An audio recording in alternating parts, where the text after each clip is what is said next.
Okay. Hello everyone.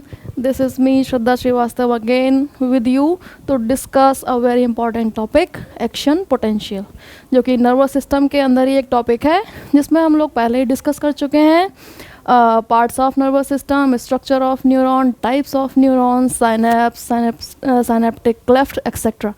ये सारी चीज़ें हम लोग डिस्कस कर चुके हैं, न्यूरॉन का स्ट्रक्चर डिस्कस कर चुके हैं। अब हम डिस्कस करने वाले हैं एक्शन पोटेंशियल। एक्शन मतलब सभी लोग जानते हैं, सारी एक्शन मूवीज़ देखते रहते हैं। एक्शन क्या होता है? जब हम एक्टिवेट हो जाएं। क्या हो जाए? एक्टिवेट हो जाएं किसी पर्टिकुलर थिंग्स के अगेंस्ट में। ओके। और पोटेंशियल क्या है? क्षमता। अगर हिंदी में बात करें तो पोटेंशियल क्या होता है? किसी भी पर्टिकुलर चीज़ की क्षमता।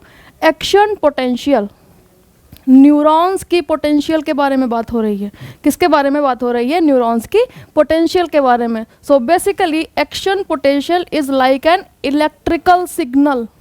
एक्शन पोटेंशियल क्या है? इलेक्ट्रिकल सिग्नल है जो कैसे जनरेट होगा? जब किसी पर्टिकुलर स्टिमुलस को न्यूरॉन्स की मेम्ब्रेन पर अप्लाई किया जाता है। जब किसी पर्टिकुलर स्टिमुलस को न्यूरॉन्स की मेम्ब्रेन पर हम अप्लाई करते हैं तो उसके चैनल्स ओपन होते हैं। चैनल्स ओपन होते हैं, आयंस का फ्लो होता है और एक सिग्नल जनरेट होता है। और मैंने जैसे पिछली क्लास में भी बताया था, आयंस का सिग्नल जिन पे चार्ज होता है तो फिर हम इसको क्या कहते हैं? Electrical signal. Okay. Action potential is like an electrical signal that travels down a neuron. Down क्यों कह रहे हैं? क्योंकि जैसे हमने न्यूरॉन का स्ट्रक्चर पढ़ा था, किस से था? कुछ इस तरीके से था। ऐसे ही तो पढ़ा था ना न्यूरॉन्स का स्ट्रक्चर। न्यूरॉन्स का स्ट्रक्चर हमने पढ़ा था जिसमें कहाँ पर एक्शन पोटेंशियल जनरेट होगा? सेल बॉडी में। और ये ट्रेवल करेगा इस साइड में। इस वजह से हम क्या बोल रहे हैं? Is like an electrical signal that travels down a neuron. किसी न्यूरॉन की बॉडी में एक्सॉन्स के थ्रू ये सिग्नल इस साइड में ट्रैवल करता है, allowing it to communicate with other neurons. जैसे कि हमने पढ़ा था पिछली क्लास में कि एक्सॉन्स जो है वो जब साइनेप्स का फॉर्मेशन करते हैं तो कैसे करते हैं? दूसरी न्यूरॉन्स के साथ। एक्सॉन एक्सॉन एक्सॉन डेंड्राइट, इस तरीके से हमने उसके टाइप्स पढ़े। तो ये न्यूरॉन जो है ये अदर न्यूरॉन्स के साथ क्या करेगा? सिग्नल इस्टेब्लिश करेगा। किसकी हेल्प से? एक्शन पोटेंशियल की हेल्प से। Okay. It is initiated by a change in the neurons charge. देखिए वही बात फिर से आ गई। चार्ज जो है न्यूरॉन का, उसमें क्या होगा? एक चेंज आएगा, causing a rapid shift in voltage along it's membrane. अभी मैं आपको बताऊंगी। This spike in a electrical activity enables the transmission of information. हम पिछली क्लासेस में क्या पढ़ते चले आ रहे हैं कि क्या हो रहा है नर्वस सिस्टम में?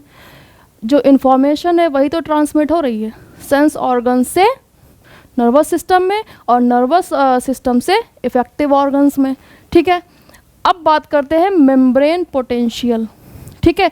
जो यहाँ पे ये वर्ड्स लिखा है shift in voltage along it's membrane, इसको हम यहाँ पर देखते हैं कि ये क्या बात हो रही है। यहाँ पे न्यूरॉन की सेल, ये जो न्यूरॉन की सेल है ये इसकी मेम्ब्रेन है, ये भी मेम्ब्रेन है और इसको हम न्यूरिलेमा भी कहते हैं। ठीक है। यहाँ पर एक्सॉन है, यहाँ पर जो मेम्ब्रेन है इसको हम एक्सोलेमा भी बोलते हैं। ठीक है। यहाँ पर हम एक मेम्ब्रेन बनाते हैं। ओके। ये एक हम मेम्ब्रेन बनाते हैं। और आप हमेशा याद रखिएगा, कोई भी सेल हो उसके अंदर हमेशा नेगेटिविटी होती है। नेगेटिव चार्ज हमेशा ज़्यादा होता है एंड आउटसाइड पॉजिटिविटी।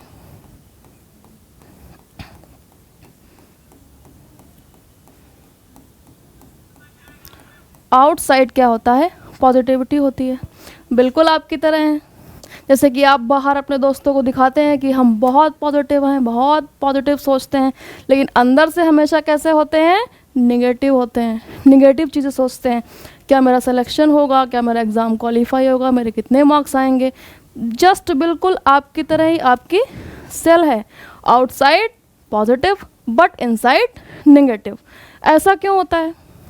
हमेशा पॉजिटिविटी बाहर एंड नेगेटिविटी अंदर क्यों होती है, ये भी मैं आपको बताऊंगी।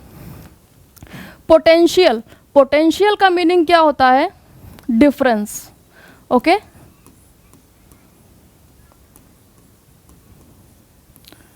Potential is equal to different. Membrane ये है और पोटेंशियल क्या है? डिफरेंस है। अब देखिए आउटसाइड कैसा है? पॉजिटिव है, इनसाइड कैसा है? नेगेटिव है। तो डिफरेंस है ना अंदर और बाहर के इन्वायरमेंट में। ये है आपका साइटोप्लाज्म और ये है ईसीएम।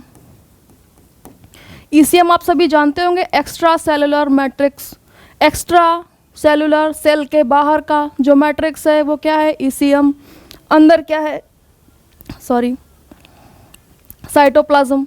ओके, ये नेगेटिव चार्ज अंदर सेल के ज़्यादा है और सेल के बाहर पॉजिटिव चार्ज ज़्यादा है। ये कैसे मेंटेन होता है? देखिए यहाँ पर ये है सेल की मेम्ब्रेन, ठीक है। ये सेल की मेम्ब्रेन परमिएबिलिटी शो करती है आयंस के लिए। किसी पर्टिकुलर आयंस के लिए ये लेस परमिएबल होती है तो किसी पर्टिकुलर आयंस के लिए क्या होती है? मोर परमिएबल। तो यहाँ पर हम दो आयंस की बात करेंगे, सोडियम एंड पोटेशियम। हमेशा याद रखेंगे आप एक बात को कि जो पोटेशियम है इसका अमाउंट सेल के अंदर हमेशा ज़्यादा होता है। कोई भी सेल हो, कभी भी पोटेशियम का अमाउंट ईसीएम में ज़्यादा नहीं होगा। बाकी सभी आयंस का अमाउंट सेल के बाहर ज़्यादा होता है, सेल के अंदर कम होता है। अगर हम पॉजिटिवली चार्ज आयंस की बात करें तो potassium is always greater inside the cell in comparison with outside the cell. जबकि दूसरे आयंस कैल्शियम, सोडियम एक्सेट्रा ये सभी सेल्स के बाहर ज़्यादा होते हैं, ठीक है। अब देखिए सिम्पोर्टर्स होते हैं, जैसे कि सोडियम ग्लूकोज सिम्पोर्टर्स। सिम्पोर्टर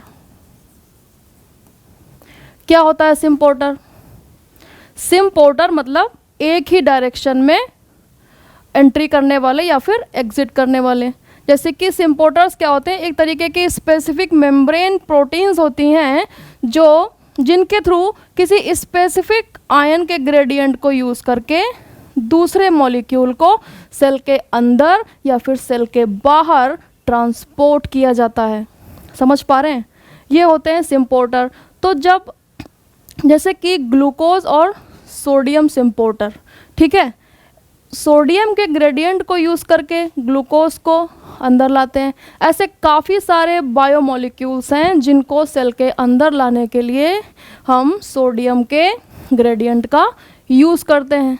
तो ऐसी सारी एक्टिविटीज़ जो दूसरी सेल में परफॉर्म होती हैं, इन सारी एक्टिविटीज़ के थ्रू क्या होता है? सोडियम का कंसंट्रेशन अंदर अगर बढ़ने लगेगा, पॉजिटिव चार्ज अंदर आ रहा है, सोडियम का कंसंट्रेशन अगर अंदर बढ़ने लगेगा तो क्या? पॉजिटिव चार्ज अंदर आ रहा है। तो ये जो नेगेटिविटी है जो कि मेम्ब्रेन पोटेंशियल को इस्टेब्लिश किए हुए है, क्या ये रिटेन रह पाएगी? क्या ये नेगेटिविटी बनी रह पाएगी या फिर इसमें डिस्टरबेंस क्रिएट होगा? बिल्कुल डिस्टरबेंस क्रिएट होगा क्योंकि पॉजिटिव चार्ज अंदर आ रहा है। अब इससे बचने के लिए सेल क्या करती है? इस पॉजिटिव चार्ज जो कि एक्स्ट्रा अंदर आ रहा है, जो कि इसकी पोटेंशियल को अफेक्ट कर सकता है, ठीक है, इस नेगेटिविटी को पॉजिटिविटी की तरफ शिफ्ट कर सकता है, ठीक है। इससे बचने के लिए सेल क्या करती है? सेल अपनी मेम्ब्रेन पे लगाती है, क्या लगाती है? सोडियम पोटेशियम पंप लगाती है। ये भी एक तरीके की ट्रांसपोर्टिंग प्रोटीन है। समझ पा रहे हैं? ये है एक ट्रांसपोर्टिंग प्रोटीन जो कि सोडियम को, जो ये सोडियम एक्स्ट्रा जो अंदर आ गया था जिसकी वजह से नेगेटिविटी पर इफ़ेक्ट पड़ सकता था, उस सोडियम को उठा के बाहर फेंक देगा। उठा के बाहर फेंक देगा। कितने? एक बार में 3 सोडियम, 3 Na। समझ पा रहे हैं? और इसके बदले में पोटेशियम को बाहर से अंदर, कितने? 3 सोडियम को सेल के बाहर फेंकेगा, जिसके बदले में 2 पोटेशियम को सेल के अंदर ले लेगा। तो बाहर जाने वाले चार्जेस कितने? 3, 1, 2, 3। अंदर आने वाले चार्जेस कितने? 2। कंपैरिजन करिए। अब पॉजिटिविटी बाहर ज़्यादा गई या फिर अंदर ज़्यादा आई? पॉजिटिविटी बाहर ज़्यादा अमाउंट में गई है, ठीक है। 3 पॉजिटिव चार्ज बाहर और 2 पॉजिटिव चार्ज अंदर, यानी कि अगर 3 को बैलेंस करें तो 1 नेगेटिव, ठीक है। इस तरीके से सेल की इंटरनल नेगेटिविटी को इस्टेब्लिश रखती है कौन? प्लाज्मा मेम्ब्रेन, ठीक है। इसी को हम लोग बोलते हैं membrane potential. Okay, in a neuron के केस में the membrane potential is the difference in electrical charge between the inside and outside of the cell membrane. वही बात हो रही है, इनसाइड एंड आउटसाइड में क्या है? डिफरेंस है, और इसी को हम क्या बोल रहे हैं? मेम्ब्रेन पोटेंशियल बोल रहे हैं। Typically the inside of the neuron is negatively charge compare to the outside due to the selective permeability of ions. बताया था ना, परमिएबिलिटी जो होती है प्लाज्मा मेम्ब्रेन की, वो किसी एक पर्टिकुलर आयन के लिए ज़्यादा हो सकती है, किसी एक पर्टिकुलर आयन के लिए कम भी हो सकती है। जैसे कि पोटेशियम एंड सोडियम की बात करें, okay, this difference in charge is essential for generating action potential and transmitting signals along the neuron। अब ये डिफरेंस कैसे हेल्प करेगा? कैसे हेल्प करेगा एक्शन पोटेंशियल को जनरेट करने में? ये भी एक इम्पॉर्टेंट पॉइंट है, ठीक है। यहाँ तक सभी लोग समझ पा रहे हैं? अब हम लोग आगे बढ़ते हैं, ओके। अब बात आती है resting membrane potential. Membrane potential same चीज़, मेम्ब्रेन के आउटसाइड और इनसाइड जो पॉजिटिविटी एंड नेगेटिविटी है, वो मेम्ब्रेन की रेस्टिंग स्टेज में क्या है? रेस्टिंग मतलब जब न्यूरॉन के अंदर कोई भी एक्साइटेशन नहीं है, न्यूरॉन कैसी है? रेस्टिंग स्टेज में है, ओके। मेम्ब्रेन यहाँ पर बनाते हैं, इनसाइड नेगेटिविटी,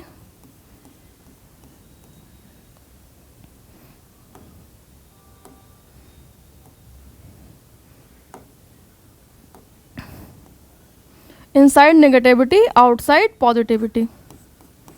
ये न्यूरॉन अभी रेस्टिंग कंडीशन में है, यानी कि कोई भी स्टिमुलस इसे नहीं दिया गया है, ये एक्साइटिंग स्टेज में नहीं है। ये है हमारा रेस्टिंग मेम्ब्रेन पोटेंशियल, ओके। यहाँ पे थोड़ा सा मिस्टेक है, कोई बात नहीं। रेस्टिंग मेम्ब्रेन पोटेंशियल क्या होता है? जब हमारी न्यूरॉन एक्साइटिंग स्टेज में नहीं है और वो रेस्टिंग कंडीशन में है। इसकी वैल्यू क्या होती है? -70 मिलीवोल्ट्स, -70 millivolts. It's around -70 millivolts, indicating that the inside of the neuron is negativity charge relative to the outside. This potential is maintained by the unequal distribution of ions across the cell membrane.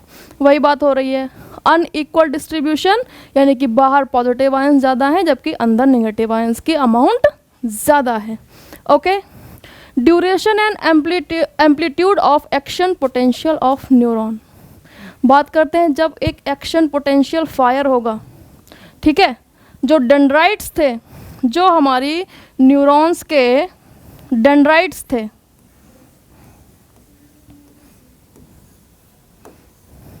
यहाँ पर क्या होगा? Receptors होंगे और channels होंगे, receptors होंगे और channels होंगे। जब इन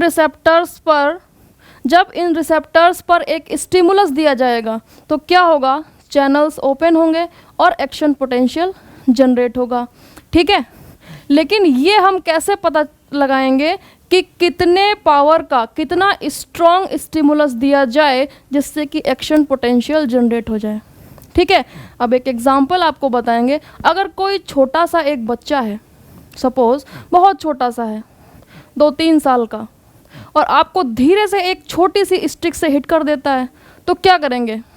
आप उसको बहुत मारेंगे और कहेंगे देखो मैं इस टाइप का आदमी हूँ, बहुत मारता हूँ मुझको जो टच करता है। बिल्कुल नहीं, आप उसे जाने देंगे कि अरे ये तो छोटा बच्चा है, क्या ही इससे बदला लेना है मुझे। लेकिन अगर वहीं पे अगर किसी ने आपको स्ट्रांगली हिट किया है, कोई आपके बराबर का व्यक्ति है, तब क्या करेंगे? आप उससे बदला लेने की ख्वाहिश रखेंगे, बिल्कुल रखेंगे, और रखनी भी चाहिए। ठीक है, तो ऐसा स्टिमुलस जो कि एक परफेक्ट होना चाहिए, परफेक्ट होना चाहिए, ठीक है, उसे जो है ये जो डिफरेंस है उसे एक पर्टिकुलर लेवल तक हिट करना चाहिए, तभी क्या होगा? एक्शन पोटेंशियल जनरेट होगा, वरना एक्शन पोटेंशियल जनरेट नहीं होगा।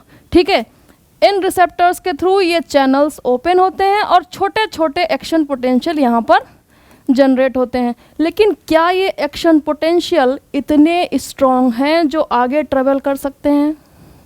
क्या ये एक्शन पोटेंशियल इतने स्ट्रॉन्ग है जो आगे ट्रेवल करेंगे और यहाँ पर फायर करने का फायर होंगे या फिर नहीं होंगे?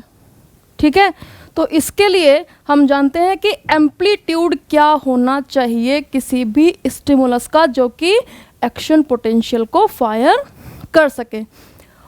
The duration of an action potential in a neuron is relatively short and typically lasting about 1 millisecond only। जान रहे हैं, फ्रिक्शन ऑफ सेकंड में आपका एक्शन पोटेंशियल स्टार्ट होके एंड भी हो जाता है। ठीक है, कभी कभी गरम तवे पे अगर हाथ लग जाए, उंगली लग जाए, तो क्या बहुत टाइम लगता है कि नहीं अभी मैंने छुआ है, अब मैं डिसाइड करूँगा कि मैं इससे हाथ हटाऊँगा या नहीं हटाऊँगा? देखिएगा, कभी ध्यान दीजिएगा, पता बाद में चलता है, समझ पा रहे हैं? लेकिन नर्वस सिस्टम आपका आपसे स्मार्ट है, वो आपसे पहले जान लेता है कि ये जो चीज़ है जहाँ पे आपने टच किया है वो आपके लिए हार्मफुल है। समझ पा रहे हैं? हाथ पहले हट गया, पता बाद में चलता है कि नहीं मेरा हाथ तवे पे लग गया था।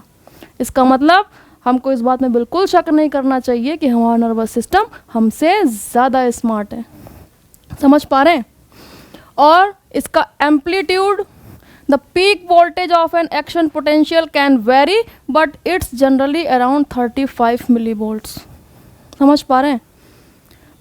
ओवरशूट कहाँ तक करता है? 35 तक।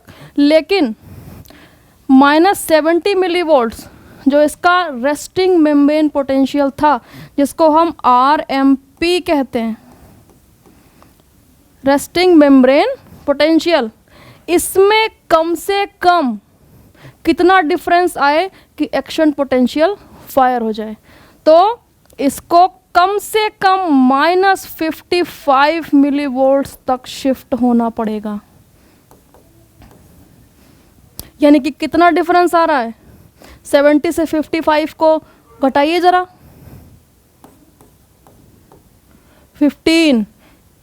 इतने डिफरेंस का अगर आप स्टिमुलस देते हैं जो कि मेम्ब्रेन पोटेंशियल को -55 पे शिफ्ट कर दे, तभी एक्शन पोटेंशियल जनरेट होगा, वरना इससे लो ग्रेड के स्टिमुलस को नहीं कंसिडर किया जाएगा और न्यूरॉन में कोई भी एक्शन पोटेंशियल फायर नहीं होगा। वही वाला एग्जाम्पल है कि अगर कोई छोटा बच्चा आपको हिट करके चला जाता है तो आप बिल्कुल शांत रहते हैं, उसके अगेंस्ट में कोई भी एक्शन नहीं लेते हैं। और बात किसकी हो रही है?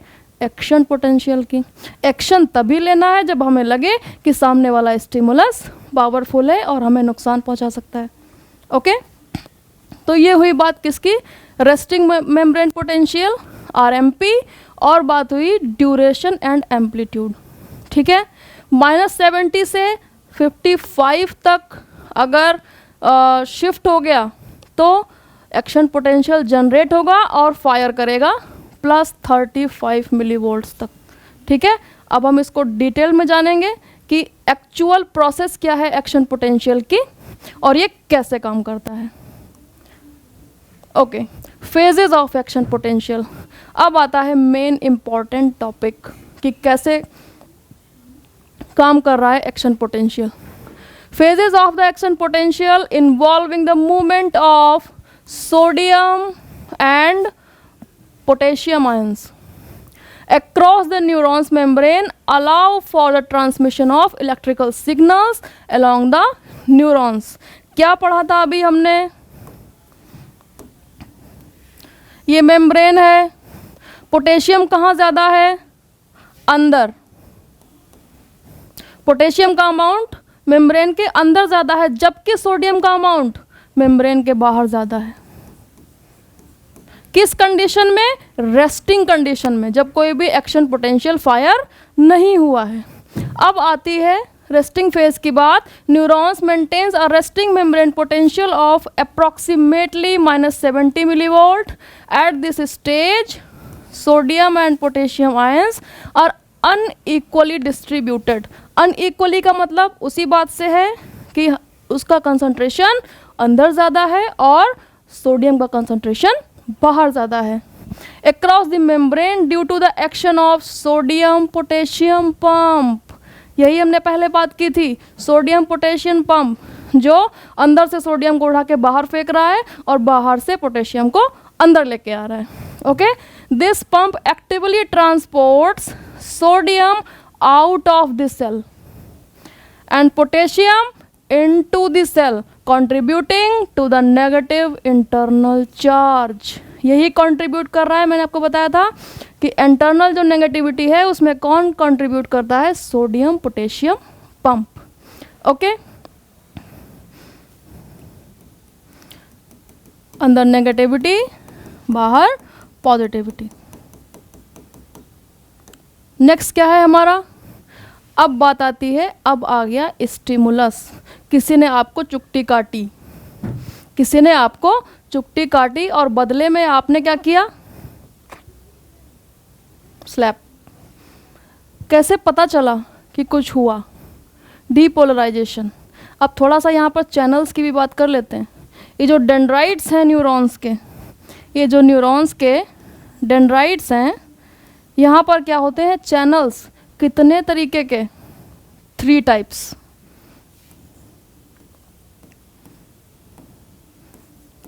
Voltage gated, ligand gated and leaky channels.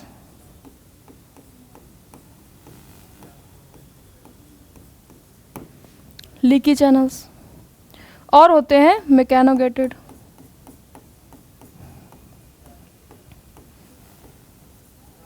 एक शॉर्ट रिव्यू आपको बता देती हूँ।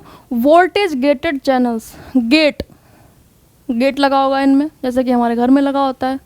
जो चैनल्स वोल्टेज को सेंस करके ओपन होते हैं, यानी कि वोल्टेज में चेंज आया और इन्होंने अपना गेट खोल दिया कि जो भी आयंस है कृपया आप अंदर आइए या कृपया आप बाहर जाइए। समझ रहे हैं? वोल्टेज को सेंस करके ओपन होने वाले चैनल्स वोल्टेज गेटेड। वोल्टेज समझ रहे हैं? चार्ज, या तो पॉजिटिव या फिर नेगेटिव। इस वोल्टेज में कोई भी चेंज आया तो कौन सा चैनल ओपन होगा? Voltage gated. Ligand gated. Ligand मतलब कोई भी मॉलिक्यूल, ठीक है? ये क्या होते हैं? रिसेप्टर्स होते हैं, ठीक है? रिसेप्टर्स होते हैं, जैसे ही इन पर कोई मॉलिक्यूल बाइंड करेगा ये अपना गेट खोल देंगे कि फिर से आप अंदर आ सकते हैं और बाहर जा सकते हैं। ये हो गए लिगांड गेटेड, यानी कि जब तक इन पर कोई मॉलिक्यूल बाइंड नहीं करेगा तब तक ये ओपन नहीं होंगे। मॉलिक्यूल की बाइंडिंग के साथ ही इनकी ओपनिंग स्टार्ट होती है। फिर आते हैं लीकी चैनल्स। लीकी चैनल्स को कोई मतलब नहीं है, वो एकदम रिलैक्स हैं, हमेशा कुछ ना कुछ अमाउंट में चैनल्स की परमेबिलिटी को अलाउ करते रहते हैं, ठीक है? हमेशा लीकेज होता रहता है उनसे। इस तरीके से आप याद रख सकते हैं। लीकी मतलब लीकेज, हमेशा चैनल्स के थ्रू आयंस अंदर बाहर आ जा सकते हैं। ये हो गए लीकी चैनल्स। फिर आते हैं मैकेनोगेटेड। मैकेनिक्स का मतलब क्या, किस चीज़ से है? फिजिकल टच से। किसी ने आपको चुट्टी काटी, यहाँ पर कौन से चैनल्स होंगे? मैकेनोगेटेड चैनल्स, जो कि ये बताएंगे कि ये जो आपको टच किया गया है ये स्टिमुलस पावरफुल है, रिस्पॉन्स करने के लायक है या फिर नहीं है। अब बात करते हैं अगर वो स्टिमुलस रिस्पॉन्स करने के लायक था, आपको किसी ने तेज से चोटी काटी, तो क्या होगा, मैकेनोगेटेड चैनल्स ओपन होंगे। ठीक है, मैकेनोगेटेड चैनल्स ओपन होने के बाद कुछ अमाउंट में सोडियम सेल के अंदर आएगा, सोडियम सेल के अंदर आएगा, समझ पा रहे हैं। उसके बाद क्या होगा, जो हमारा -70 मिलीवोल्ट था, मैकेनोगेटेड चैनल के ओपन होने के कारण वो अगर शिफ्ट हो गया -55 पे, वोल्टेज चेंज हुआ ना, -70 से -55 आ गए ना, वोल्टेज चेंज कौन सेंस कर लेगा, वोल्टेज गेटेड। और ये बहुत ही रैपिड मूवमेंट है, बहुत ही रैपिड मूवमेंट शो करते हैं वोल्टेज गेटेड, और बहुत ही स्पीड से आयंस का फ्लो क्या होता है, इनके थ्रू होता है।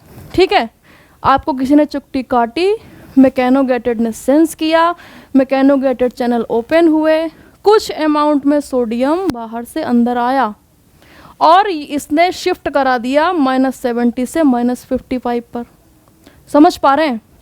तो क्या होगा, इस वोल्टेज को सेंस कर लेगा कौन, वोल्टेज गेटेड चैनल्स, और एकदम से सारे सोडियम वोल्टेज गेटेड चैनल्स की ओपनिंग होती है और बहुत ही रैपिड मूवमेंट में सोडियम आयंस सेल के अंदर आते हैं और इस डिफरेंस को और शिफ्ट करा देते हैं +35 तक।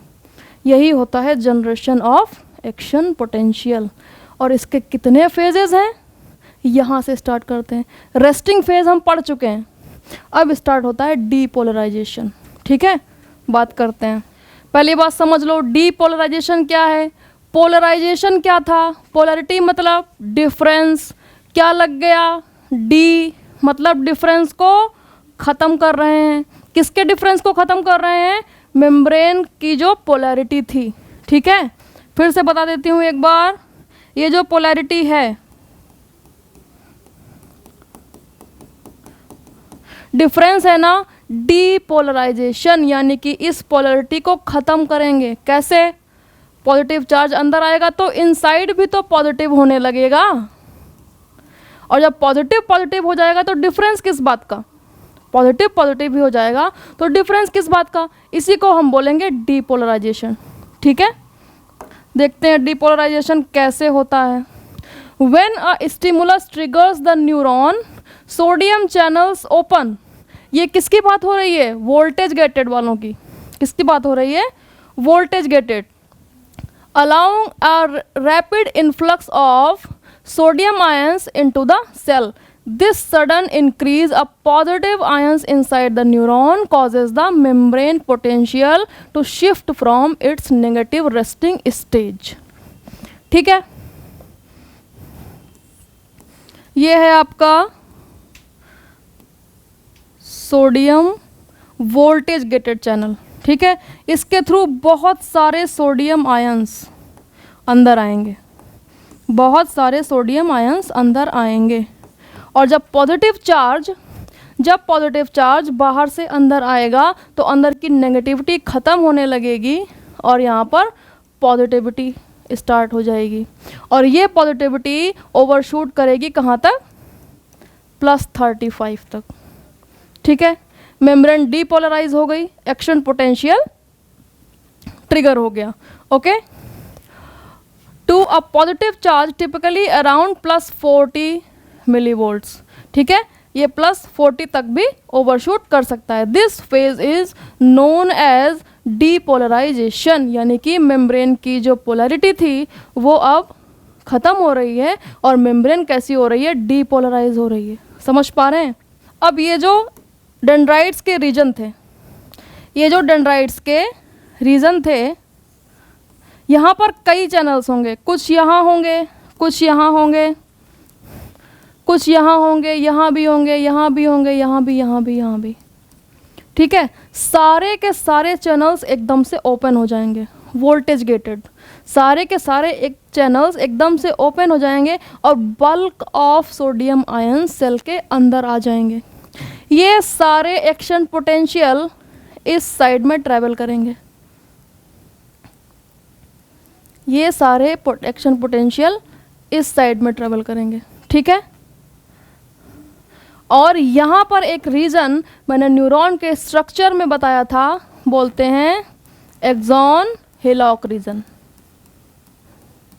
यहाँ पे आके जब सारे के सारे एक्शन पोटेंशियल एक साथ मिल जाएंगे तो क्या होगा, एक स्ट्रॉन्ग एक्शन पोटेंशियल फायर होगा जो ट्रेवल करेगा इस साइड में, ठीक है। और यहाँ पर जाकर साइनेप्टिक नॉब्स को यहाँ पर फ्यूज़ करवा देगा, ठीक है, जिससे कि जो न्यूरोट्रांसमीटर्स थे वो बाहर रिलीज हो जाएंगे और इस न्यूरॉन का एक्शन पोटेंशियल कंप्लीट होगा। ये न्यूरॉन्स समझ पा रहे हैं, ये न्यूरॉन्स जो रिलीज हुए हैं किसमें, साइनेप्टिक क्लेफ्ट में, ये दूसरी न्यूरॉन की मेम्ब्रेन, यहाँ पर होंगे लिगांड गेटेड चैनल्स। ये जब कोई भी मॉलिक्यूल किसी चैनल पर बाइंड करता है तब वो चैनल अगर ओपन होता है तो क्या कहते हैं, लिगांड गेटेड।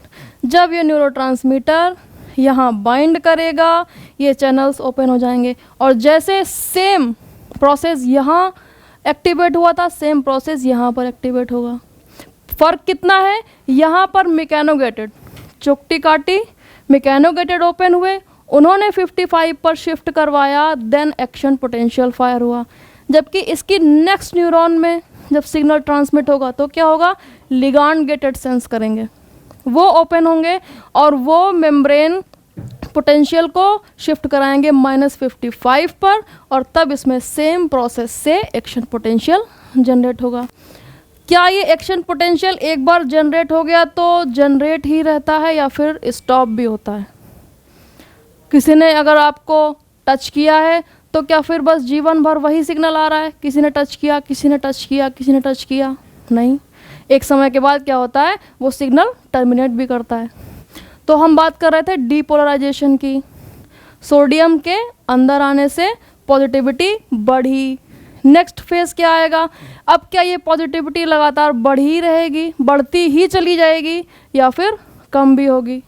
तो इसका आंसर है कि ये पॉजिटिविटी कम होगी और दोबारा सेल जिस स्टेज में थी उस स्टेज में वापस आएगी।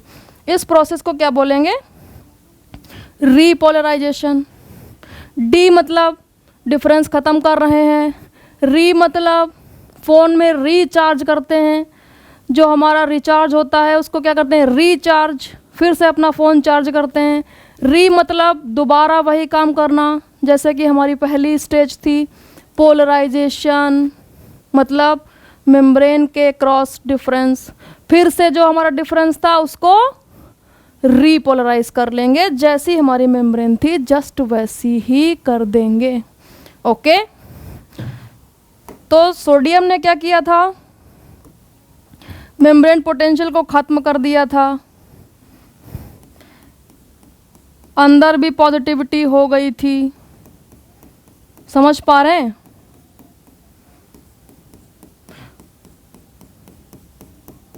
बाहर भी पॉजिटिविटी, मेम्ब्रेन पोटेंशियल ख़त्म हो गया, डीपोलराइज हो गई मेम्ब्रेन।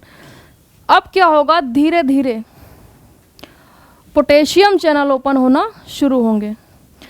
एक सवाल यहाँ पे ये उठता है, क्या पोटेशियम चैनल बाद में ओपन होते हैं या फिर सोडियम चैनल्स के साथ ही ओपन होना शुरू होते हैं?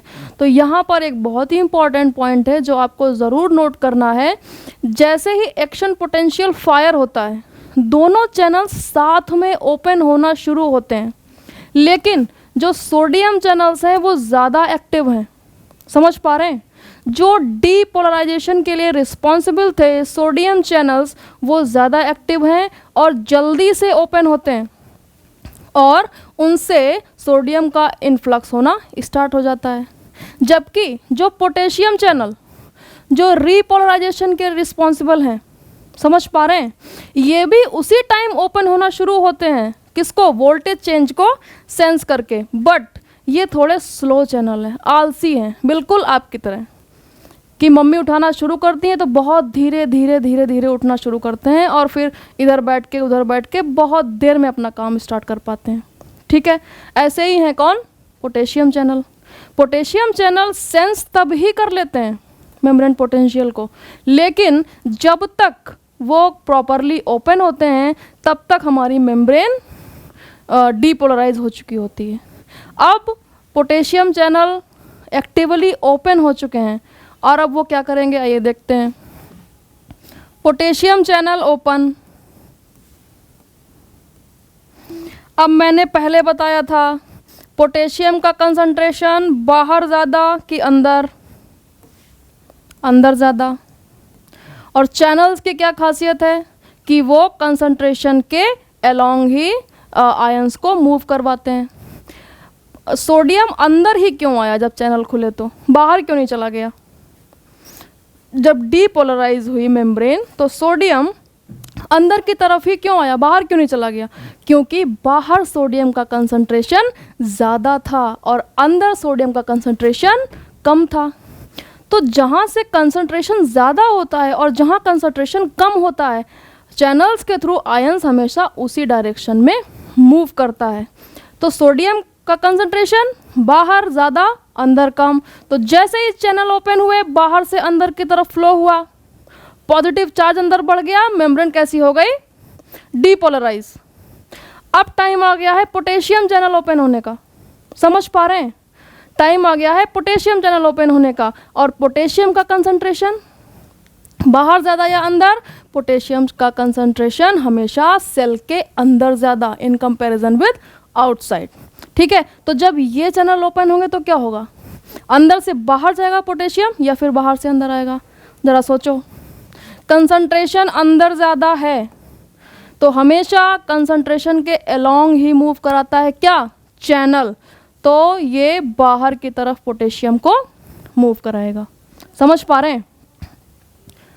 अब जो पॉजिटिविटी सोडियम के अंदर आने से बढ़ गई थी, क्या अब जब पोटेशियम आयंस बाहर जा रहे हैं जो कि एक पॉजिटिव चार्ज कैरी कर रहे हैं, तो क्या अब पॉजिटिविटी कम होगी या नहीं होगी? बताइए। बिल्कुल कम होगी। सोडियम अंदर आया पॉजिटिव चार्ज लेकर तो पॉजिटिविटी बढ़ गई, तो क्या अब जब पोटेशियम बाहर जा रहा है पॉजिटिव चार्ज लेकर, तो क्या पॉजिटिविटी कम होगी या फिर नहीं होगी? बिल्कुल कम होगी, और मेम्ब्रेन दोबारा से नेगेटिविटी की तरफ शिफ्ट करने लगेगी, नेगेटिविटी की तरफ शिफ्ट करने लगेगी। और आरएमपी में हमने क्या पढ़ा, जब मेम्ब्रेन रेस्टिंग में है तो इनसाइड नेगेटिविटी, आउटसाइड पॉजिटिविटी, दोबारा उसी कंडीशन में शिफ्ट हो रहे हैं, पोलैरिटी मेंटेन हो रही है, तो क्या होगा, रीपोलराइजेशन। डीपोलराइजेशन, पोलैरिटी ख़त्म कर दी, दोनों तरफ पॉजिटिव हो गया। रीपोलराइजेशन, फिर से पोलैरिटी को ले आ रहे हैं और जो इनसाइड नेगेटिविटी थी, आउटसाइड पॉजिटिविटी थी, उसको हम फिर से मेंटेन कर रहे हैं। समझ पा रहे हैं? ये हो गए फेजेस एक्शन पोटेंशियल के। अब क्या होगा, जैसे कि मैंने आपको बताया था, पोटेशियम चैनल कैसे हैं, आलसी हैं, बिल्कुल तुम्हारी तरह। ठीक है, ओपन होने के लिए भी बहुत टाइम लेते हैं और क्लोज होने के लिए भी बहुत टाइम लेते हैं। ठीक है, जब तक ये पोटेशियम चैनल क्लोज होंगे, बहुत आलसी तरीके से क्लोज होंगे, तब तक क्या होगा, ज़्यादा अमाउंट में पोटेशियम बाहर चला जाएगा। जितना बाहर जाना चाहिए था उससे ज़्यादा अमाउंट में पोटेशियम बाहर चला जाएगा। और क्या होगा, जब ज़्यादा अमाउंट में चला गया तो ये नेगेटिविटी बढ़ जाएगी या नहीं बढ़ेगी? जो नेगेटिविटी मेंटेन थी उससे ज़्यादा पॉजिटिव चार्ज बाहर चला गया, अब नेगेटिविटी बढ़ जाएगी या नहीं बढ़ेगी? बिल्कुल बढ़ेगी। और आरएमपी हमारा कितना था, -70, और इनके आलसीपन की वजह से ये नेगेटिविटी बढ़ जाएगी और -90 तक जा सकती है। कितना जा सकती है, -90 तक। ठीक है, क्योंकि ये धीरे धीरे बंद होंगे, इनके आलसपन की वजह से ये नेगेटिविटी यहाँ पर बढ़ जाएगी। ठीक है, तो ये हो गया फेज किसका, रीपोलराइजेशन का। और इनके धीरे धीरे क्लोज होने की वजह से ये जो नेगेटिविटी बढ़ जाती है, इसी को हम कहते हैं हाइपर पोलराइजेशन। समझ पा रहे हैं? हाइपर पोलराइजेशन, हाइपर मतलब जैसे कि घर में सभी लोग हाइपर हो जाते हैं, एकदम एक्स्ट्रा एक्टिविटीज़ परफॉर्म करने लगते हैं, ठीक है। हाइपर मतलब बहुत ज़्यादा, हाइपर पोलराइजेशन मतलब डिफरेंस, जो डिफरेंस होगा बहुत ज़्यादा हो जाएगा पॉजिटिव एंड नेगेटिव के बीच में, क्योंकि अंदर सेल के अंदर नेगेटिविटी क्या हो रहा है, बढ़ रही है। The efflux of potassium ions, efflux मतलब सेल के बाहर जाना, इनफ्लक्स मतलब सेल के अंदर आना, ये भी याद रखो। इनफ्लक्स, इन मतलब अंदर, अंदर आ रहे हैं, ई फ्लक्स, ई मतलब एग्जिट, बाहर जा रहे हैं, ठीक है। इनफ्लक्स और ई फ्लक्स हो गया। Potassium ions continues briefly even after repolarisation, जब हमने रीपोलराइज कर लिया, मेम्ब्रेन की जो पोलरिटी थी वो इस्टेब्लिश कर ली, इवन आफ्टर, उसके बाद भी ये क्या है, बंद होने का नाम नहीं ले रहे हैं, क्योंकि आलस भरा हुआ है। Excessive outflow of positive ions leading to a membrane potential that's more negative, more negative, और ये मोर कितना होगा, -90 than the resting potential. This phase known as hyperpolarization is temporary and assists in the refractive period, ensuring that the neuron does not immediately fire another action potential. Refractive period क्या है, अभी मैं आपके साथ डिस्कस करूँगी। तो ये हुआ एक्शन पोटेंशियल। अब ज़रा एक ग्राफ के थ्रू देख लेते हैं कि एक्चुअल में हो क्या रहा है, एक्चुअल में क्या हो रहा है।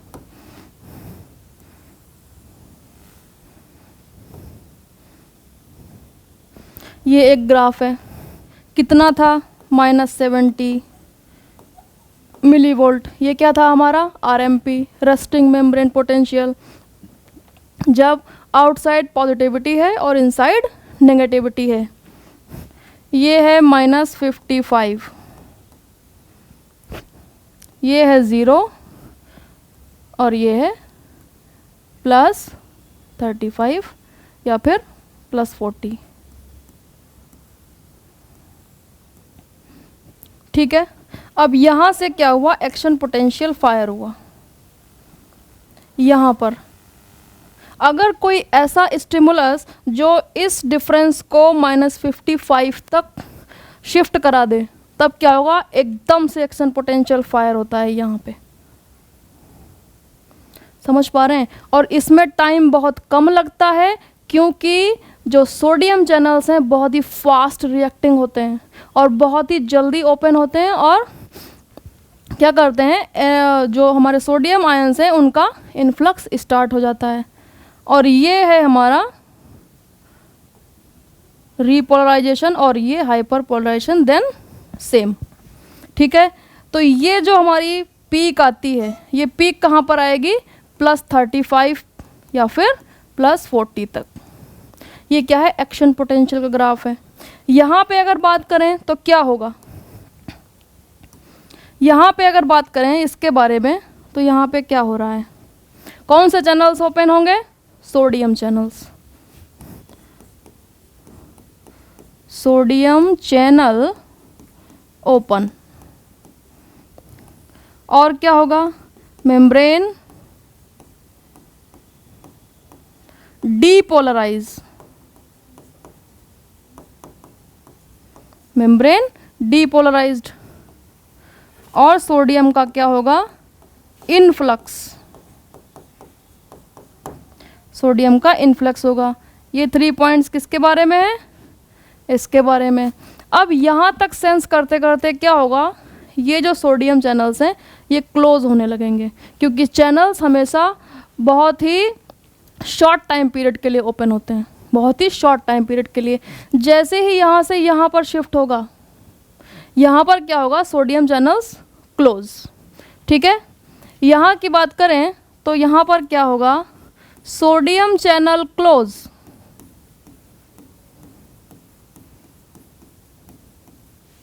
चैनल तो क्लोज हो गए, बाहर से पॉजिटिव चार्ज आना अंदर बंद हो गया, लेकिन अंदर क्या है, जो इतना बल्क में सोडियम आया है उसने क्या किया है, मेम्ब्रेन की पोटेंशियल को ऑल्टर कर दिया है। तो क्या होगा, यहाँ पर दूसरा क्या होगा, पोटेशियम चैनल ओपन,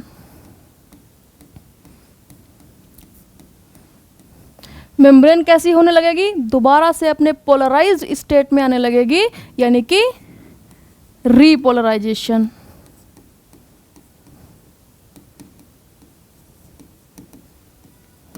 रीपोलराइजेशन। और दूसरा क्या होगा, पोटेशियम आयंस का ई फ्लक्स। क्या हुआ, यहाँ पर सोडियम अंदर आया, मेम्ब्रेन डीपोलराइज हुई, यहाँ पर sodium channel close, potassium channel open, potassium का ई फ्लक्स हुआ और मेम्ब्रेन कैसी हो गई, रीपोलराइज, यानी कि जैसी हमारी आरएमपी में थी। लेकिन वही बात है, जैसे ही ये पोटेशियम चैनल धीरे धीरे बंद होते हैं तो यहाँ पर हमने अपनी आरएमपी को गेन कर लिया है। देखिए आरएमपी क्या थी, -70, यहाँ पर आरएमपी को गेन कर लिया है, लेकिन अभी पोटेशियम चैनल्स क्लोज नहीं हुए हैं। ये क्लोज होने में टाइम लेंगे और नीचे की तरफ हम शिफ्ट करेंगे, मोर नेगेटिविटी की तरफ। तो यहाँ की अगर बात करें तो यहाँ पे क्या हो रहा है, excessive potassium efflux and membrane hyperpolarized, membrane hyperpolarized, मतलब आरएमपी से भी ज़्यादा हमारी नेगेटिविटी क्या होती है, बढ़ रही है, मेम्ब्रेन हाइपर पोलराइज्ड हो रही है, डिफरेंस बहुत ज़्यादा बढ़ रहा है। तो ये है एक एक्चुअल ग्राफ किसका, एक्शन पोटेंशियल का। और इसी तरीके से हर न्यूरॉन में एक्शन पोटेंशियल फायर होता है, ट्रेवल होता है और दूसरी न्यूरॉन तक ट्रांसमिट होता है। अब एक्चुअल में फायर तो हो गया, कैसे ट्रेवल करेगा, कैसे ट्रांसमिट होगा, सिग्नल कैसे ट्रांसमिट होगा, ये भी हम डिस्कस करेंगे। Trigger zone of nerve impulse, ठीक है, जैसे कि मैं पहले भी इसके बारे में थोड़ा बात कर चुकी हूँ, लेकिन मैं फिर आपको बता देती हूँ एक बार। ये है हमारा न्यूरॉन, यहाँ पर होगी myelin sheath,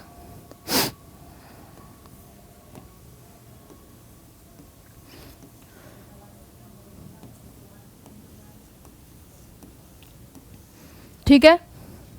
The trigger zone of a neuron also known as axon hillock region. Hillock मतलब नेक रीजन, समझ पा रहे हैं, जहाँ पे सेल बॉडी और एक्सॉन आपस में मिल रहे हैं, वो है एक्सॉन हिलॉक रीजन। और यहाँ पर एक्चुअल में क्या होता है, एक्शन पोटेंशियल फायर होता है। इस साइड से एक्शन पोटेंशियल कई सारे छोटे छोटे ट्रेवल कर रहे होंगे, और जब ये सारे यहाँ पर आपस में इंटीग्रेट हो जाएंगे तब क्या होगा, एक स्ट्रॉन्ग एक्शन पोटेंशियल फायर होगा जो कि इस डायरेक्शन में मूव करता है। Okay, axon hillock is the region where an action potential is initiated. It is located at the junction between the neuron cell body and the axon. Here, the incoming signals from other neurons or sensory receptors are integrated. बहुत important. And if the some signals reach a certain threshold, it triggers the opening of voltage gated ion channels, initiating action potential that propagates along the axon. Okay? तो ये है axon hillock, जिसको आप हमेशा याद रखेंगे, यहाँ पर ही एक्चुअल एक्शन पोटेंशियल फायर होगा। ओके, अब हम देखते हैं conduction of nerve impulse in axon. जो एक्शन पोटेंशियल फायर हुआ था उसको क्या बोलते हैं, नर्व इम्पल्स, और ये कैसे कंडक्ट होगा, किस में, एक्सॉन में, ठीक है।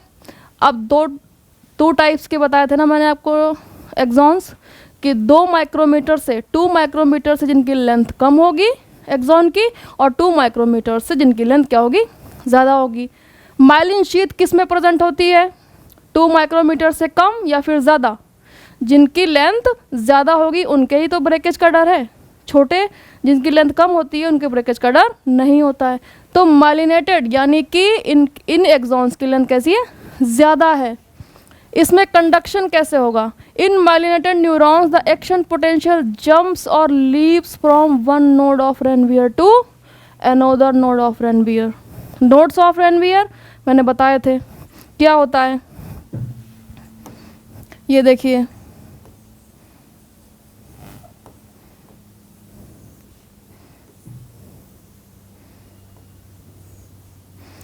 थोड़ा सा इसको बड़ा बना लेते हैं जिससे कि समझ लें आसानी से।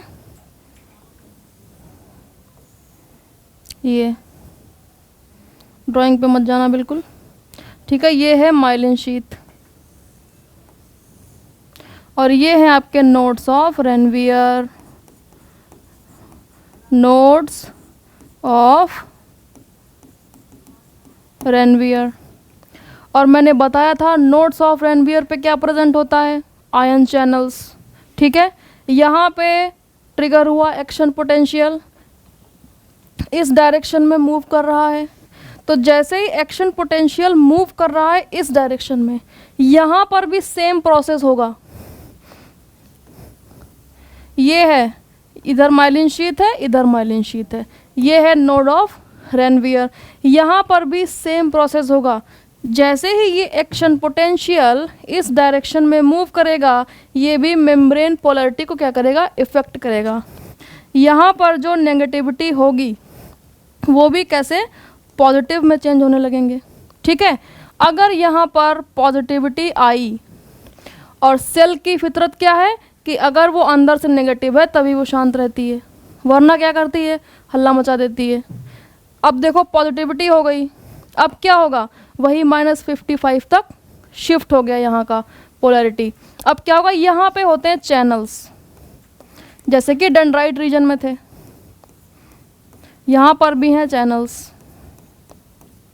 समझ पा रहे हैं। यहाँ पर भी सेम फंक्शन होगा जैसे कि डेंड्राइट्स में हुआ था, ये चैनल्स ओपन होंगे और यहाँ से भी सोडियम आयंस अंदर आएंगे। कौन से आयंस, सोडियम आयंस। और जब सोडियम आयंस अंदर आएंगे तो क्या होगा, ये जो एक्शन पोटेंशियल इस डायरेक्शन में मूव कर रहा है, इसकी स्ट्रेंथ बढ़ेगी या फिर घटेगी, इसकी स्ट्रेंथ बढ़ेगी, क्योंकि पोलैरिटी वहाँ पे चेंज हो रही है और लगातार सोडियम आयंस अंदर आ रहे हैं। तो यहाँ से ये एक्शन पोटेंशियल जा रहा था इस डायरेक्शन में, यहाँ पे और स्ट्रॉन्ग स्टिमुलस मिल गया तो ये जंप कर गया, समझ पा रहे हैं। जंप करके जैसे ही इसकी स्ट्रेंथ कम हुई, नेक्स्ट नोड्स ऑफ रेनवियर, यहाँ पर फिर सेम वैसे ही चैनल्स हैं और सोडियम आयन अंदर, यहाँ पर फिर स्ट्रांग हो गया, फिर जंप कर गया, नेक्स्ट नोड ऑफ रेनवियर आ गई यहाँ, ये समझ पा रहे हैं। फिर जैसे ही सिग्नल यहाँ से जाकर यहाँ पर जैसे ही वीक हुआ, next node of Ranvier, same process, फिर सोडियम अंदर आया, फिर ये जंप कर गया एक्शन पोटेंशियल, समझ पा रहे हैं। ऐसे करके ये आगे की तरफ बढ़ता है, किसमें, सिर्फ जिसमें माइलिन शीथ प्रेजेंट है, सभी में नहीं, इन माइलिनेटेड न्यूरॉन्स, ठीक है। In myelinated neurons the action potential jumps, और ये जंपिंग किसकी वजह से हो रही है, नोड्स ऑफ रेनवियर पर प्रेजेंट चैनल्स की वजह से, और leaps from one node of Ranvier to another. This process is called saltatory conduction. ये टर्म आप बिल्कुल याद रखेंगे क्योंकि इससे एग्जाम में काफ़ी सारे क्वेश्चन होते हैं कि साल्टेटरी कंडक्शन क्या है। तो साल्ट, आप कहेंगे नहीं साल्ट तो नमक होता है, कंडक्शन का कुछ अपना मतलब निकाल लेंगे और फिर नमक के बारे में लिख के चले आएंगे, लेकिन ऐसा नहीं करना है। साल्टेटरी कंडक्शन, सॉल्ट को यहाँ से किससे लिया गया है, सोडियम, NaCl होता है ना, साल्टेटरी कंडक्शन, सोडियम के अंदर आने से ये कंडक्शन इफेक्ट हो रहा है, इसलिए क्या बोल रहे हैं, साल्टेटरी, समझ पा रहे हैं। अब बात करते हैं स्पीड। एक एग्जांपल लो, एक आदमी बिल्कुल सीधा चला जा रहा है, कोई भी मूवमेंट नहीं, और एक है एक के बाद एक के बाद एक के बाद जंप लेके जा रहा है, तो कौन तेज चलेगा, जो जंप लेके जा रहा है।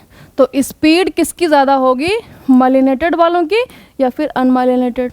माइलिनेटेड में नोड्स ऑफ रेनवियर हैं, जंपिंग के तरीके से क्या हो रहा है, एक्शन पोटेंशियल ट्रेवल कर रहा है, तो स्पीड भी क्या होगी, significantly speeds up and quicker propagation. देख रहे हैं, quicker propagation compare to continuous conduction. अगर सीधा जाता तो स्पीड कम होती, जंप कर करके जा रहा है तो हमेशा इसकी स्पीड कैसी होगी, ज़्यादा होगी इन कंपैरिजन विद अनमाइलिनेटेड। ठीक है, इतना क्लियर है। इसमें साल्टेटरी कंडक्शन को याद रखेंगे, जंपिंग को याद रखेंगे और स्पीड को याद रखेंगे कि अनमाइलिनेटेड के कंपैरिजन में माइलिनेटेड न्यूरॉन्स की स्पीड हमेशा ज़्यादा होती है। अब बात करते हैं अनमाइलिनेटेड की। इनमें क्या होता है, इसमें कंडक्शन कैसा है, the action potential propagates continuously, क्योंकि इसमें माइलिन शीथ नहीं है, माइलिन शीथ नहीं है तो नोड्स ऑफ रेनवियर नहीं है, और नोड्स ऑफ रेनवियर नहीं है तो ये कैसा है, कॉन्टिन्यू है, यानी कि कोई जंपिंग नहीं, सीधा चुपचाप चला जा रहा है।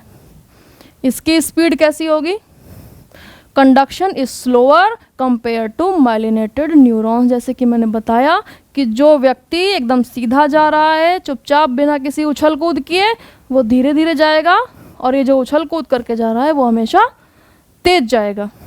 absence of saltatory conduction, the action potential travels at a relatively slower rate। ठीक है, अब बात करते हैं कि नेक्स्ट टॉपिक क्या है, ट्रांसमिशन ऑफ नर्व इम्पल्स। जैसे कि मैंने बताया कि किसी ने आपको टच किया, ठीक है, टच किया तो क्या होता है, सदियों तक वही सिग्नल आ रहा है कि 4 साल पहले मुझे किसी ने टच किया था, नहीं, वो signal with in a second क्या होता है, ट्रांसमिट हो जाता है। ठीक है, ट्रांसमिट होगा और उसके बाद में क्या होगा, टर्मिनेट हो जाएगा, सिग्नल बंद, आप नेक्स्ट सिग्नल को लेने के लिए तैयार हैं। ठीक है, अब ट्रांसमिशन, साइनेप्टिक ट्रांसमिशन। पिछली क्लास में भी मैंने बताया कि साइनेप्स क्या है, समझ पा रहे हैं कि साइनेप्स क्या है, कितने टाइप्स की थी, केमिकल एंड इलेक्ट्रिकल। न्यूरोट्रांसमीटर के केस में साइनेप्स कैसी होगी, केमिकल साइनेप्स होगी। ठीक है, synaptic transmission at the axon terminals the action potential triggers the release of neurotransmitters stored in the vesicles. ठीक है, ये था हमारा प्री साइनेप्टिक मेम्ब्रेन, ये थी हमारी पोस्ट साइनेप्टिक मेम्ब्रेन, ये थी साइनेप्टिक वेसिकल। इसमें भरे थे क्या, न्यूरोट्रांसमीटर्स। अब ऊपर से एक्सॉन रीजन से क्या आ रहा है, एक्शन पोटेंशियल। ठीक है, यहाँ से ट्रैवल होके आ रहा है एक्शन पोटेंशियल, और एक्शन पोटेंशियल जिस साइड में ट्रैवल कर रहा है वहाँ की मेम्ब्रेन पोलैरिटी को चेंज कर रहा है। यहाँ पर भी इनसाइड पॉजिटिविटी, यहाँ पर होते हैं कैल्शियम चैनल। कौन सा चैनल, कैल्शियम चैनल। इस वोल्टेज को सेंस करके ये भी ओपन होते हैं और बाहर से कैल्शियम अंदर। जैसे कि मैंने पहले बताया, पोटेशियम को छोड़ के सभी आयंस का कंसंट्रेशन बाहर ज़्यादा, बाहर से कैल्शियम अंदर आ रहा है। ये कैल्शियम ट्रिगर करता है fusion of vesicle. Calcium triggers fusion of vesicles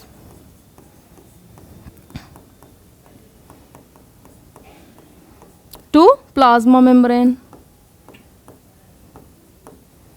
plasma membrane. अब सपोज करो ये क्या है, वेसिकल है, और ये मेम्ब्रेन किसकी है, न्यूरॉन्स की, यानी कि प्री साइनेप्टिक मेम्ब्रेन है ये। अगर ये वेसिकल इस प्लाज्मा मेम्ब्रेन से फ्यूज़ कर जाएगी तो क्या होगा, यहाँ पे फ्यूज़न हो गया तो क्या होगा, यहाँ पर जो न्यूरोट्रांसमीटर भरे थे क्या वो बाहर रिलीज़ हो जाएंगे या फिर नहीं होंगे। फ्यूज़न होने के बाद स्ट्रक्चर कैसा दिखेगा, कुछ इस तरीके से दिखेगा, इस तरीके से दिखेगा। और ये क्या है, फ्यूज़न के बाद बन गया रास्ता, यहाँ से न्यूरोट्रांसमीटर गए बाहर, कहाँ गए, ये वाला पोर्शन क्या था, साइनेप्टिक क्लेफ्ट था, यहाँ से फ्यूज़ होकर न्यूरोट्रांसमीटर यहाँ पे आ गए। ठीक है, समझ पा रहे हैं। और इस पोस्ट साइनेप्टिक मेम्ब्रेन में क्या होंगे, रिसेप्टर्स। किसके रिसेप्टर्स, न्यूरोट्रांसमीटर्स के, जो क्या होंगे, लिगांड गेटेड चैनल्स होंगे। और जैसे ही ये न्यूरोट्रांसमीटर उठा और यहाँ पे बाइंड हुआ, वैसे ये चैनल ओपन और सेम फिनोमेना फिर शुरू। समझ पा रहे हैं? These neurotransmitters cross the synaptic gap. Gap कहाँ है? ये जो रीजन है ये क्या है? गैप है। ये रीजन, ये पूरा रीजन क्या है? गैप है, जिसको हम साइनेप्टिक क्लेफ्ट बोल रहे हैं। ठीक है, साइनेप्टिक क्लेफ्ट बोल रहे हैं। And bind to the receptors on the dendrites और cell body of the next neuron at a specialize junction called the synapse. ये पूरा जंक्शन मैंने बताया था आपको पिछली क्लास में कि इसको साइनेप्स बोलते हैं। समझ पा रहे हैं? इस तरीके से एक न्यूरॉन से सिग्नल ट्रांसमिट हुआ दूसरी न्यूरॉन में, मतलब एक न्यूरॉन के पास जो इन्फॉर्मेशन थी वो दूसरी न्यूरॉन पे पहुंच गई। टच आपको यहाँ पे किया गया है, इन्फॉर्मेशन ब्रेन में चली गई। कैसे पता चल गया? इस तरीके से, एक न्यूरॉन से दूसरी न्यूरॉन, दूसरी से तीसरी, तीसरी से चौथी, और धीरे धीरे करके पूरी बॉडी ट्रेवल करके ब्रेन तक इन्फॉर्मेशन पहुंच जाती है कि आपको टच किया गया है। समझ पा रहे हैं? फिर आता है पोस्ट साइनेप्टिक रिस्पॉन्स। पोस्ट कौन सी है? ये। प्री कौन सी थी? ये। पोस्ट में क्या है? Upon binding neurotransmitter can either excite और inhibit the post synaptic neurons. अब ये जो न्यूरोट्रांसमीटर्स भरे थे वेसिकल में, जब ये रिलीज होंगे और यहाँ पर बाइंड करेंगे तो न्यूरोट्रांसमीटर्स दो टाइप्स के हो सकते हैं। या तो ये अपने से आगे वाली मेम्ब्रेन को एक्साइट करेगा या फिर इसकी एक्टिविटी को सप्रेस कर देगा। समझ पा रहे हैं? अगर एक्साइट करता है तो एक्साइटेटरी रिस्पॉन्स, अगर इनहिबिट करता है तो इनहिबिटरी रिस्पॉन्स। समझ पा रहे हैं? इसको एक्टिवेट भी कर सकता है और इसको सप्रेस भी कर सकता है। ठीक है? रात में सोते समय आंखें क्यों बंद हो जाती हैं? कहाँ से सिग्नल आता है कि आंखें बंद करो? ब्रेन से आता है। कौन सा रिस्पॉन्स होगा? इनहिबिटरी। आपको आइज क्लोज करनी है। समझ पा रहे हैं? किसी ने दौड़ा लिया तो क्या लेग्स के पास क्या सिग्नल जाएगा कि इनहिबिट हो जाओ, बैठ जाओ? नहीं, वहाँ पे क्या? एक्साइटरी रिस्पॉन्स के लिए सिग्नल जाएगा। तो जो न्यूरोट्रांसमीटर्स जो इस चीज़ के लिए रिस्पॉन्सिबल हैं, जो एक्टिवेट करते हैं, वो होते हैं एक्साइटेटरी, और जो इनहिबिट करते हैं वो होते हैं इनहिबिटरी। अब टर्मिनेशन, एक सिग्नल जनरेट हो गया तो उसको टर्मिनेट भी होना पड़ेगा, वरना दूसरी कोई इन्फॉर्मेशन ब्रेन तक नहीं जाएगी। एक बार सुन लिया मम्मी ने बुलाया तो बस वही सालों सदियों तक सुनाई देता रहेगा। Neurotransmitters are either broken down, जब सिग्नल पूरा कन्वे हो चुका है, रिस्पॉन्स जनरेट हो चुका है, तो ये जो न्यूरोट्रांसमीटर हैं ये क्या कर दिए जाते हैं? ब्रोकन डाउन, यानी कि इन्हें तोड़ के फेंक दिया जाता है। किसके थ्रू? एंजाइम्स के थ्रू। समझ पा रहे हैं? और taken back up into the pre synaptic neuron, release हो गया बाहर, लेकिन अब इसको पता चला कि मैंने जो सिग्नल जनरेट किया था उसके अगेंस्ट में रिस्पॉन्स जनरेट किया जा चुका है, तो ये क्या होगा? वापस से अपने न्यूरोट्रांसमीटर्स को उठा लेगा। समझ पा रहे हैं? Taken back. तो क्या होगा? अब आगे सिग्नल जो यहाँ पे जनरेट हो रहा था लिगांड गेटेड के हेल्प से, क्या वो जनरेट होगा? नहीं, काम हो चुका है, कोई ज़रूरत नहीं है, अब इसको उठा लो। ठीक है? Taken back, neuron through reuptake और diffuse away from the synapse effectively ending their signal. अगर डिस्ट्रॉय नहीं किया गया, उठा भी नहीं पाए, तो क्या करेंगे? ये जो साइनेप्स होगी, दूसरी सेल होगी, उससे इनको दूर फेंक दिया जाएगा, जिससे कि यहाँ बाइंड ना हो पाए और सिग्नल जनरेट ना हो पाए। तो ये हो गया पूरा एक्शन पोटेंशियल, जनरेशन, उसका कंडक्शन, ट्रांसमिशन और फिर टर्मिनेशन। पूरी प्रोसेस हो चुकी है। आपको किसी ने टच किया था, वो पता भी चल गया, एक्शन पोटेंशियल भी जनरेट हो गया, एक्सॉन के थ्रू ट्रेवल भी हो गया और रिस्पॉन्स भी हो गया, सिग्नल हो गया टर्मिनेट। अब आप आराम से रह सकते हैं। ठीक है? अब देखते हैं क्या है रिफ्रैक्टरी पीरियड्स। जैसे कि हमने जो ग्राफ बनाया था, जो कुछ इस तरीके से था, यहाँ पे -70, यहाँ पे -55, 0 +35, यहाँ से जनरेट हुआ, यहाँ तक फायर हुआ, फिर एकदम से ओवरशूट करके यहाँ जाता है, देन ऐसे फिर से आरएमपी पे। तो न्यूरॉन का जो एक्शन पोटेंशियल है ऑल और नन सिस्टम पे वर्क करता है। समझ पा रहे हैं? ऑल और नन सिस्टम क्या है? यहाँ तक अगर फायर हो गया, यहाँ तक शिफ्ट हो गया तो एक्शन पोटेंशियल जनरेट होगा, कोई भी उसको रोक नहीं सकता है, भगवान भी धरती पे आ जाए। अगर 55 तक फायर हो गया तो ये पूरा एक्शन पोटेंशियल कंप्लीट करके ही वापस आएगा। ऑल नन, अगर यहाँ तक नहीं शिफ्ट हुआ, नो रिस्पॉन्स, कुछ नहीं होगा। यहाँ तक शिफ्ट हो गया देन होकर ही मानेगा, फिर चाहे कुछ भी हो। तो यहाँ तक शिफ्ट होने की यहाँ पे दो पार्ट में हम इसको डिवाइड कर सकते हैं। इतना जो पार्ट है इसको हम बोलते हैं absolute refractory period. Absolute refractory period. जबकि इतना जो पार्ट है या फिर ये, इसको बोलते हैं relative refractory period. Relative refractory period. अब क्या फ़र्क है दोनों में? अगर एक बार एक्शन पोटेंशियल फायर हो गया तो उसके बाद अगर आप दूसरा स्टिमुलस देंगे, समझ पा रहे हैं? कभी ध्यान दीजिएगा, बहुत ज़्यादा मार पड़ती है तो फिर दर्द नहीं होता है। क्यों नहीं होता है? क्योंकि एक एक्शन पोटेंशियल गया कि थप्पड़ पड़ा, तब तक दूसरा पड़ गया, तीसरा पड़ गया, चौथा पड़ गया। अब वो कितने एक्शन पोटेंशियल फायर करेगा, है ना? ये जो एब्सोल्यूट रिफ्रैक्टरी पीरियड है, इसमें एक स्टिमुलस देने के बाद जब सेल रिस्पॉन्ड कर रही है, उस दौरान एब्सोल्यूट रिफ्रैक्टरी पीरियड के दौरान अगर आप दूसरा स्टिमुलस देते हैं, चाहे वो कितना भी स्ट्रांग हो, दोबारा एक्शन पोटेंशियल फायर नहीं होगा जब तक कि ये अपना पहला एक्शन पोटेंशियल कंप्लीट नहीं कर लेगा। समझ पा रहे हैं? This phase occurs during the action potential and immediately after. During the absolute refractory period, the neuron cannot respond to any additional stimulus. समझ पा रहे हैं? एक थप्पड़ का रिस्पॉन्स, एक थप्पड़ का अगर एक्शन पोटेंशियल जा रहा है तो फिर आप चाहे कितनी भी मार पड़ती रहे, आपको एक टाइम पे दर्द होना बंद बाद में होगा जब मसल्स डैमेज हो जाएंगी। समझ पा रहे हैं? रिगार्डलेस ऑफ इट्स स्ट्रेंथ, कितनी भी तेज़ पड़े, कितना भी स्ट्रॉन्ग स्टिमुलस दो, यानी कि पहले 55 पे हम शिफ्ट करा रहे थे ना, तभी फायर हो रहा था। अब यहाँ तक, यहाँ तक, यहाँ तक, यहाँ तक, कहीं तक भी शिफ्ट करा दो, कोई फ़र्क नहीं, क्योंकि अभी पहला ही फायर हो रहा है। समझ पा रहे हैं?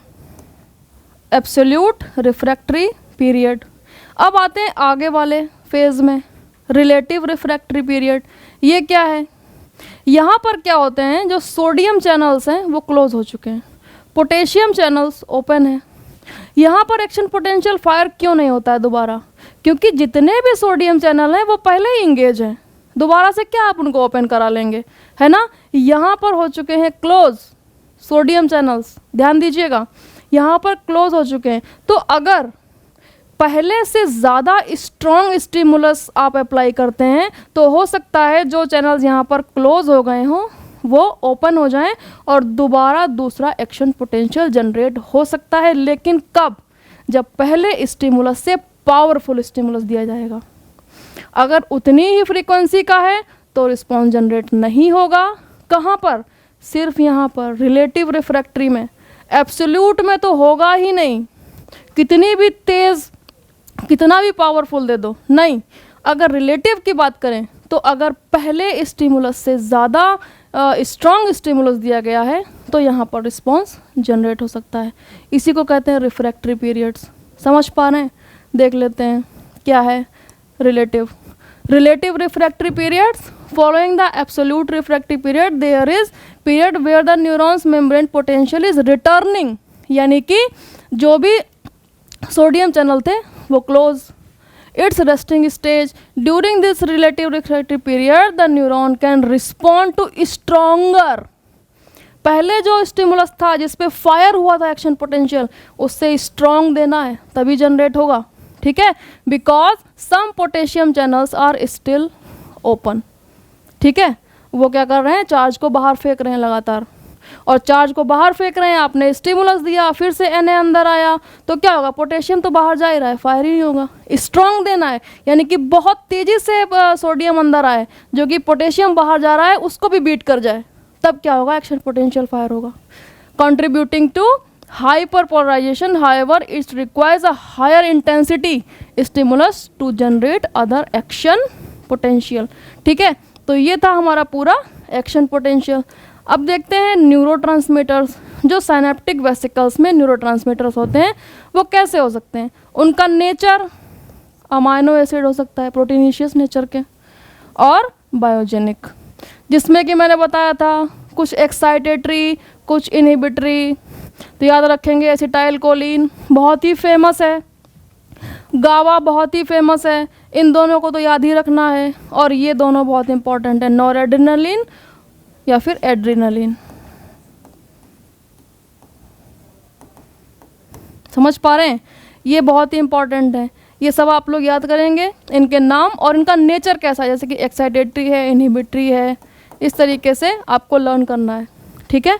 तो ये था किस बारे में, पूरा न्यूरॉन्स का फंक्शनिंग, कि कैसे एक न्यूरॉन वर्क करती है, एक्शन पोटेंशियल कैसे जनरेट होता है, कैसे कंडक्ट करता है, किस पोजीशन पर फायर होगा, कितना पावरफुल स्टिमुलस होना चाहिए, क्या रिफ्रैक्टरी पीरियड्स हैं, ये सब आपको बहुत ही ध्यान से पढ़ना है और बार बार रिवाइज करना है, जिससे कि आप आगे एग्ज़ाम में अच्छा परफॉर्म कर सकें।